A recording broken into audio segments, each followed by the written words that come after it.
Good morning, good afternoon, good evening, whatever time of day it is that you are joining me today. I am so excited that you are here. I'm very thankful for this time that we just get to come together and read and just kind of keep that normalcy in our daily lives like we would if we were still in the classroom. So hopefully by now you have all received your Bridge to Terabithia books and you have either read chapters 1 and 2 or you are listening to chapters 1 and 2 from the 2 other videos that I have posted. If you have not done those, go ahead and pause this video, do that, and then come back and join me for chapter 3. So today I will be reading chapter 3 to you. This is where things start to get a little bit interesting and we really get to see the characters interacting with one another. So we will be on page 19 today. And, excuse me, I had something in my eye. We will be on page 19. So if you have your books, go ahead and get into a comfortable spot, get cozy, and turn to that page with me. All right, chapter 3, The Fastest Kid in 5th grade. Jess didn't see Leslie Burke again except from the distance until the first day of school, the following Tuesday, when Mr. Turner brought her down to Mrs. Meyer's 5th grade class at Lark Creek Elementary. Leslie was still dressed in the faded cutoffs and blue undershirt. She had sneakers on her feet, but no socks. Surprise swooshed up from the class like steam released from a released radiator cap. They were sitting there primly, dressed in their spring Sunday best. Even Jess wore his one pair of corduroys and an iron shirt. The reactions didn't seem to bother her. She stood there in the front, her eyes saying, "Okay, friends, here I am," in an answer to their open-mouthed stares, while Mrs. Myers fluttered around trying to figure out where to put an extra desk. The room was a small basement one, with 5 rows of 6 desks already filled in more than comfortably. 31, Miss Myers kept mumbling over her double chin. 31. No one else has more than 29. She finally decided to put the desk up against the side wall near the front. There, for now, Leslie. It's the best we can do for now. This is a very crowded classroom. She swung a pointed glance at Mr. Turner's retreating form. Leslie waited quietly until the 7th grade boy who had been sent down with an extra desk scraped it into the position hard against the radiator under the first window, without making any noise.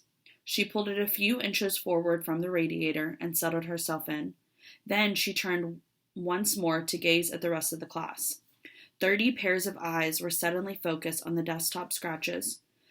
Jess ran his forefinger around the heart with 2 pairs of initials, BR plus SK, trying to figure out whose desk he had inherited.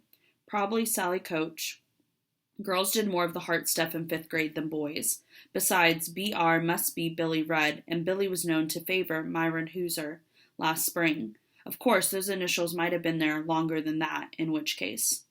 Jessie Aarons, Bobby Greggs, pass out the arithmetic books, please. One last word. On the last word, Mrs. Myers flashed her famous first-day smile. It was said that in the upper grades that Mrs. Myers had never been to smile except on the first and last day of school. Jess rose himself and went forward. As he passed Leslie's desk, she grinned and rippled her fingers in a low kind of wave.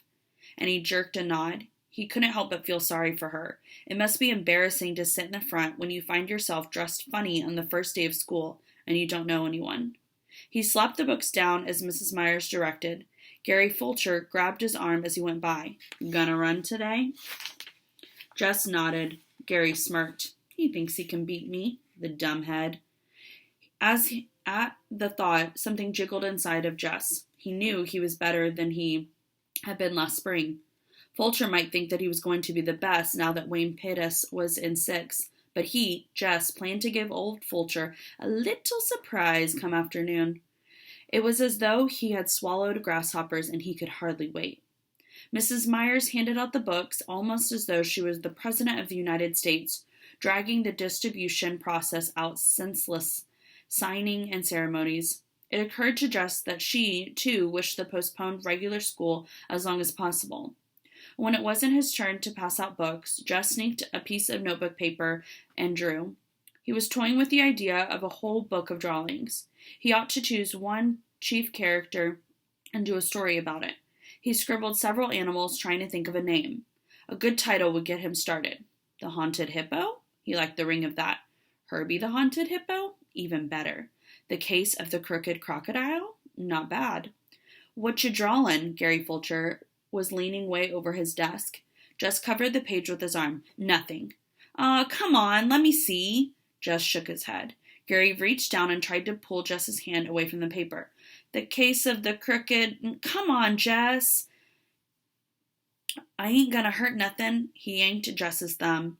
Jess put his arms over the paper and brought his sneaker heel crashing down on Gary Fulcher's toe. Ow! Boys, Mrs. Meyer's face had lost the lemon pie smile. He stomped on my toe. Take your seat, Gary. But he... Sit down! Jessie Aarons, one more peep from your direction and you can spend recess in here copying the dictionary. Jesse's face was burning hot. He slid his notebook paper under his desktop and put his head down. A whole year of this. 8 more years of this. He wasn't sure he could stand it. The children ate lunch at their desk. The county had been promising Lark Creek a lunchroom for 20 years, but they never seemed to have enough money. Jess had been so careful not to lose his recess time that even now he chewed his bologna sandwich with his lips tight shut and his eyes on the initialed heart. Around him, conversations buzzed. They were not supposed to be talking during lunch, but it was the first day, and even Monster Mouth Myers shot fewer flames on the first day. She's eating clabber. 2 seats from where he sat, Mary Lou Peoples was at work being the second snottiest girl in the 5th grade. Yogurt, stupid. Don't you watch TV? This was from Wanda K. Moore, the snottiest, who sat immediately in front of Jess. Yuck. Lord, why couldn't they leave people in peace? Why shouldn't Leslie Burke eat anything she darn please? He forgot he was trying to eat carefully and took a loud slurp of his milk. Wanda Moore turned around him, all priss-faced. Jessie Aarons, that noise is pure repulsive. He glared hard at her and gave another slurp. You are disgusting. Ring! The recess bell, and with a yelp, the boys were pushing for the first place at the door. The boys will sit down, oh Lord, while the girls line up and go out to the playground. Ladies first. The boys quivered on the edge of their seat like moths fighting to be freed from the cocoons. Would she ever let them go? All right, boys, now, if you boys... They didn't give her a chance to change her mind. They were in the hallway to the end of the field before she could finish her sentence. The first 2 out began dragging their toes to make the finish line. The ground was rutted from the past rains, but had been hardened in the late summer drought, so they had to give up on their sneaker toes and draw a line with a stick. The 5th grade boys bursted the new importance, ordering the 4th graders this way and that, while the smaller boys tried to include themselves without being conspicuous. How many guys are gonna run? Gary Fulcher demanded. Me, everyone yelled. That's too many. No, 1st grade, 2nd, or 3rd graders, except the Butcher cousins and Timmy Vaughn. The rest of you will just be in the way. Shoulders sagged, and the little boys backed away obediently. Okay, that leaves 26, 27. Stand still. 28. You got 28, Greg? Fulcher asked. Greg Williams, his shadow. Right, 28. Okay, now, we'll have the eliminations like always. Count off by 4s, and then we'll run the 1s together, then the 2s. We know. Everyone was impatient with Gary, who was always trying for the world to sound like this year's Wayne Pettis. Jess was a 4, which suited him well enough. He was impatient to run, but he really didn't mind having the chance to see how the others were doing since spring. Fulcher was a 1, of course, having to start everything himself. Jess grinned at Fulcher's back and stuck his hands into his pocket of his corduroys, wiggling his front forefinger through a hole. Gary won the first tee easily and had plenty of breath left to boss the organizing of the second. A few of the younger boys drifted off to play King of the Mountain on the slope between the upper and lower fields. Out of the corner of his eye, Jess saw someone coming from the upper field. He turned his back and pretended to concentrate on Fulcher's high-pitched commands. Hi, Leslie Burke had come up beside him. He shifted slightly away. Aren't you running? Later, maybe if he didn't look at her, she would go back to the upper field where she belonged. Gary told Earl Watson to bang the start. Jess watched. Nobody with much speed in that crowd. He kept his eyes on the shirt tails and bent backs. A fight broke out on the finish line between Jimmy Mitchell and Clyde Deal. Everyone rushed to see. Jess was aware that Leslie Burke stayed at his elbow, but he was careful not to look her way. Clyde! Gary Fulcher made his decision. It was Clyde. It was a tie, Fulcher, a fourth grader protested. I was standing right here. Clyde, deal. Jimmy Mitchell's jaw was set. I won, Fulcher. You couldn't even see from way back there. It was deal. Gary ignored the protest. We're wasting time. All the threes line up right now. Jimmy's fist went up. Ain't fair, Fulcher. Gary turned his back and headed towards the starting line. Oh, let 'em both run the final. What's it gonna hurt? Jess said loudly. Gary stopped walking and wheeled to his face. Fulcher's glared fist at first at Jess and then at Leslie Burke. Next thing, he said, his voice dripping with sarcasm. Next thing, you're gonna want some girl to run. Jess's face went hot. Sure, he said recklessly. Why not? He turned deliberately toward Leslie. Want to run? He asked. Sure, she was grinning. Why not? You ain't scared to let a girl run, are you, Fletcher? For a minute, he thought Gary was going to sock him, and he was stiffened. He mustn't let Fletcher suspect that he was scared of a little belt in the mouth. But instead, Gary broke into a trot and started bossing the threes to line up in their heat. You can run with the fours, Leslie, he said loudly enough to make sure that Fulcher could hear him and then concentrate on the runners. See, he told himself, you can stand up to creep like Fulcher, no sweat. Bobby Miller won the threes easily.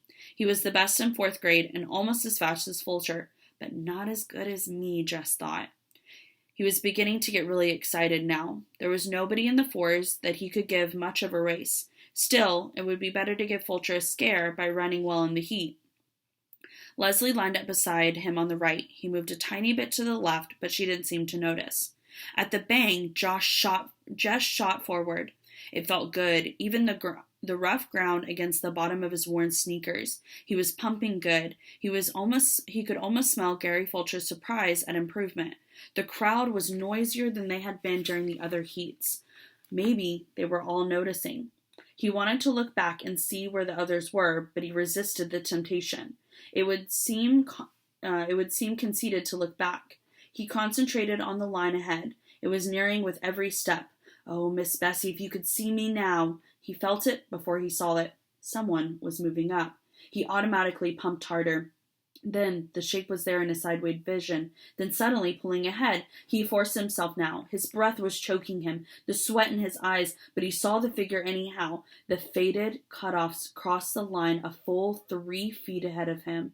Leslie turned to face him with a wide smile on her tanned face. He stumbled without a word, began half walking, half trotting over to the starting line. This was the day he was going to become a champion, the best runner in 4th grade and 5th grade, and he hadn't even won his heat. There was no cheering at the end of the field. The rest of the boys seemed as stunned as he. The teasing would come later, he felt sure, but at least in the moment, none of them were talking. Okay, Fulcher took over. He tried to appear very much in charge. Okay, you guys line up for the final. He walked over to Leslie. Okay, you had your fun. You can run up to hopscotch now. But I won the heat, she said. Gary lowered his head like a bull. Girls aren't supposed to play on the lower fields. Better get up there before one of the teachers sees you. I want to run, she said quietly. You already did. What's the matter, Fulcher? All Jess's anger bubbling out. He couldn't seem to stop the flow. What's the matter? Scared to race her? Fulcher's fist went up, but Jess walked away. Fulcher would have let her run now, he knew, and Fulcher did, angrily and grudgingly, and she beat him. She came in first, and turned her large, shining eyes on a bunch of dumb, sweaty, mad faces. The bell rang. Jess started across the lower field, his hands deep in his pockets, and she caught up with him. He took his hands out and began to trot toward the hill. She got to him, and she had gotten him into enough trouble, and she sped up and refused to be shaken off.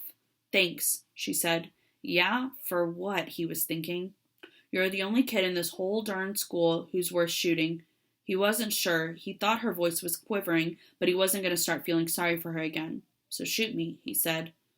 On the bus that afternoon, he did something he never thought he would do. He sat down beside Maybelle. It was the only way he could make sure he wouldn't have Leslie plunking herself down beside him. Lord, that girl had no notion of what you do and didn't do. He stared out the window, but he knew she had come and was sitting across the aisle from them. He heard her say Jess once, but the bus was noisy enough that he could pretend he hadn't heard. But when they came to a stop, he grabbed Mabel's hand and dragged her off, conscious that Leslie was right behind them. But he didn't try and speak to her again. But she didn't try and speak to him again, nor did she follow them. She just took off running to the old Perkins place. He couldn't help turning to watch. She ran as though it was her nature, and it reminded him of a flight of ducks in autumn. So smooth, the word beautiful came to his mind, but he shook it away and hurried toward the house. So we have now seen that there's a little bit of a twist, and some things are starting to happen between Jess and Leslie. So today, like I said, I'm only going to read one chapter, but this will count as your 20 minutes of reading for today if you followed along. But I would love to know what y'all are thinking of the book so far, so definitely reach out to me and let me know if you're liking it, or if you would like to make your own video of reading a chapter that I can put instead of me reading it. So I hope y'all have a great day and enjoy the rest of your evening or morning or afternoon, whatever time of day it is.